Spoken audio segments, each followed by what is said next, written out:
நீங்கள் நினைத்திருப்பீர்கள் விமர்சனங்கள் நம்மை தடுக்கும் என்று. ஆனால் உலகின் மிகப்பெரிய சாதனையாளர்கள் அனைவரும் கடுமையான விமர்சனங்களை எதிர்கொண்டு அதை வெற்றிக்கான படிக்கல்லாக மாற்றியவர்கள்தான். அது மிகவும் சுவாரஸ்யமான புள்ளி. விமர்சனங்களை எப்படி கையாளுவது என்பதை பற்றி மேலும் விவரிக்க முடியுமா? நிச்சயமாக. ஒரு ஆய்வின்படி வெற்றிகரமான தொழில் முனைவோரில் 80% பேர் தங்கள் தொடக்க காலத்தில் கடுமையான எதிர்ப்புகளை சந்தித்திருக்கிறார்கள். ஆனால் அந்த எதிர்ப்புகளே அவர்களை மேலும் உந்தி தள்ளியுள்ளன. உண்மையில் அது ஆச்சரியமான தகவல். ஆனால் அவர்கள் அந்த எதிர்ப்புகளை எப்படி சமாளித்தார்கள்? அவர்கள் 3 முக்கியமான உத்திகளை பயன்படுத்தினார்கள். முதலாவது, விமர்சனங்களை தனிப்பட்ட முறையில் எடுத்துக்கொள்ளாமல் அவற்றை கற்றுக்கொள்ளும் வாய்ப்பாக பார்த்தார்கள். இரண்டாவது, தங்கள் குறிக்கோளில் உறுதியாக இருந்தார்கள். மூன்றாவது, தொடர்ந்து தங்கள் திறன்களை மேம்படுத்திக் கொண்டார்கள். இந்த 3 உத்திகளில் எது மிகவும் சவாலானது என நினைக்கிறீர்கள்? நல்ல கேள்வி. நம் நேயர்களே, சிந்தித்து பாருங்கள். இந்த 3 உத்திகளில் எது உங்களுக்கு மிகவும் சவாலானதாக இருக்கும்?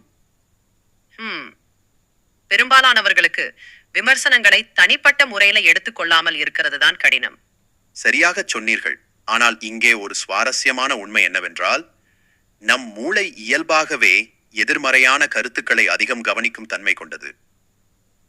இதற்கு நெகட்டிவ் பயாஸ் என்று பெயர். அப்படின்றால் நம்ம அதை எப்படி மாற்ற முடியும்?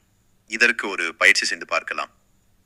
உங்களுக்கு கிடைக்கும் ஒவ்வொரு விமர்சனத்திலும் இருந்து 3 நேர்மறையான விஷயங்களை கண்டறியுங்கள். சிந்திக்க சிறிது நேரம் எடுத்துக்கொள்ளுங்கள். இது மிகவும் பயனுள்ள பயிற்சியாக இருக்கிறது. மேலும் சில உத்திகள் உள்ளனவா? ஆம், விமர்சன டைரி வைத்திருப்பது மிகவும் பயனுள்ளது. ஒவ்வொரு விமர்சனத்தையும் அதிலிருந்து நீங்கள் கற்றுக்கொண்டதையும் எழுதி வையுங்கள். இது உங்கள் வளர்ச்சியை கண்காணிக்க உதவும். அருமையான யோசனை. இறுதியாக நம் நேயர்களுக்கு என்ன செய்தி சொல்ல விரும்புகிறீர்கள்? விமர்சனங்கள் உங்களை பலவீனப்படுத்த அல்ல, பலப்படுத்தவே. எல்லா மாபெரும் சாதனையாளர்களும் விமர்சனங்களை எதிர்கொண்டு அவற்றை வெற்றிக்கான படிக்கற்களாக மாற்றியவர்கள்தான். நீங்களும் அதை செய்ய முடியும். மிக அருமையான உரையாடல். நம் நேயர்களுக்கு இது நிச்சயம் பயனுள்ளதாக இருக்கும். நன்றி நேயர்களே. அடுத்த வாரம் மேலும் சுவாரஸ்யமான தலைப்புகளுடன் சந்திப்போம். வணக்கம்.